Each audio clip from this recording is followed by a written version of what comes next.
তোমরা কি জানো চেনসো ম্যানের ডেনজি আর জুজুৎসু কাইসেনের ইউজির ফাইট হলে কে জিতবে? যদি তারা দুজনে তাদের বেস্ট ফর্মে, মানে যখন ইউজির ভিতরে সুকুনা আর ডেনজির ভিতরে পচিতা ছিল না, সেই ফর্মে ফাইট করে, তাহলে ইউজি তার অসাধারণ ফিজিক্যাল স্ট্রেংথের কারণে ইজিলি জিতে যাবে।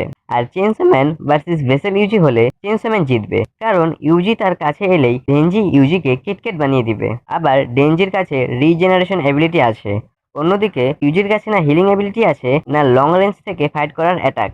যাই হোক, পরে সুকুনা এসে ডেনজিকে ডোনাট বানিয়ে দিবে। এখন যদি মডুলো ইউজির কথা বলি, তার কাছে healing ability, domain, black flash, দূর থেকে মারার জন্য বিষাক্ত ব্লাড ম্যানুপুলেশন টেকনিক আছে, যা দিয়ে সে বিল্ডিং পর্যন্ত কেটে ফেলতে পারে।